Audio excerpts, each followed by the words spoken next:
Sahabat Hikmah di balik kisah.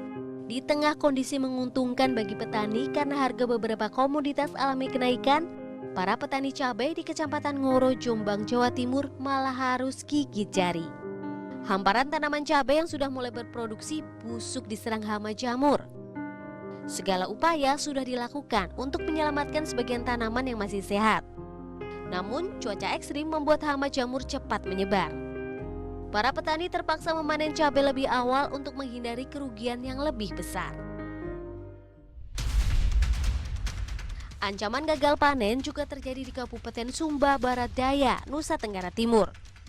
Jutaan ekor belalang jenis kumbara kembali menyerang tanaman di kebun para petani. Khawatir kembali alami gagal panen, warga mengusir hama belalang dengan berbagai cara.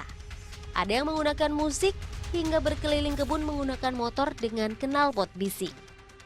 Ada juga warga yang mengusir hama dengan cara sederhana, berlarian mengelilingi kebun sambil berteriak-teriak.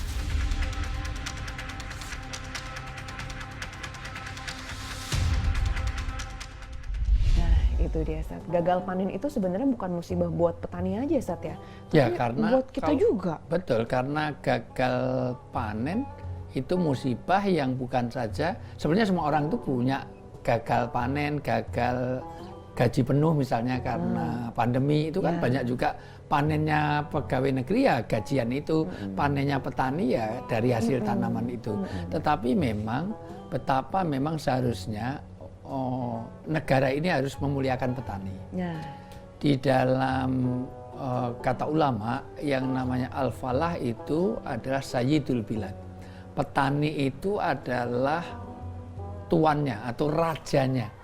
Rajanya satu negara itu ada pada petani. Makanya seharusnya petani ini orang yang harus diutamakan dulu. Petani itu hanya di Indonesia, mohon maaf di Indonesia sekitarnya ini petani itu agak dinomorduakan, dimarginalkan. Saya dulu di Inggris ada teman itu agak peyoratif melihat itu, oh bapaknya petani. Ternyata kalau petani di Inggris itu orangnya kaya raya luar biasa. Karena petaninya itu kalau mau nyirami aja pakai helikopter. Ternyata dengan air yang pelalon panjang itu posisi itu ditarik oleh helikopter itu semuanya. Dan petani di sana dimuliakan, difasilitasi. Maka seharusnya ya kalau kita lihat sandang, pangan, papan itu yang paling penting pertama adalah pangan. Maka harusnya subsidi pangan itu diutamakan. Makanya mohon maaf, setiap misalnya kita tahun baru, setiap kita ini Ramadan, setiap kita mau ada hari-hari besar, selalu perhatiannya Presiden apa? Ya bagaimana kesetiaan pangan. Harga sembako. Harga sembako, pangan. Itu karena apa? Karena ini bagian dari basic need. Petani itu dimuliakan. Sampai-sampai kalau ada seorang petani, dari hasilnya itu, walaupun yang memanfaatkan itu bukan manusia, misalnya dia dimakan kampret, dimakan codot, dimakan burung saja, itu dinilai sedekah. Betapa petani itu dimuliakan. Dan sebetulnya petani ini adalah tradisi kenabian, karena petani itu bebas satu, bebas dari penyakit-penyakit sombong. Dua, ada tawaduknya. Tiga, jauh dari korupsi. Wah, korupsi 6 miliar, siapa? Petani, ini jarang.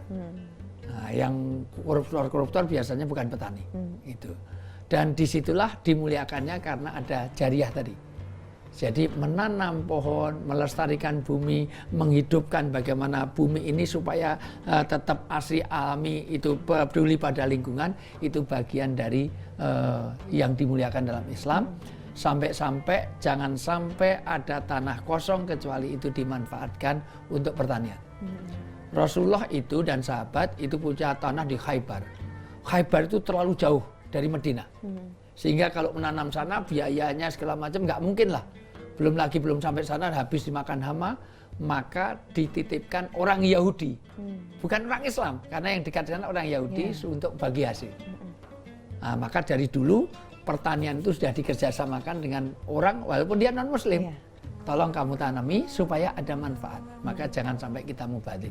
Jangan ada segala. Dan tolong ibu-ibu dari ini semuanya, ini kelihatannya kita bicara gagal panen, tapi tolong di rumah-rumah kita ini semuanya jangan ada lahan yang kosong.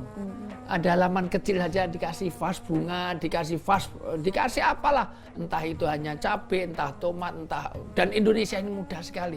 Ini disyukuri. Kita itu nanam di pot-pot kecil aja bisa buah begitu rupa.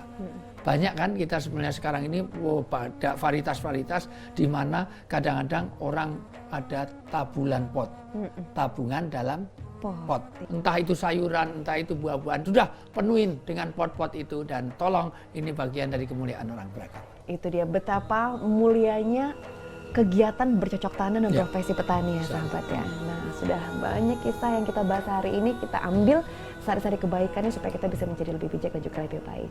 Saatnya saya Rahma dan Ustadz Wijayanto pamit. Selalu ada hikmah di balik kisah. Assalamualaikum warahmatullahi wabarakatuh. Terima kasih Ustadz.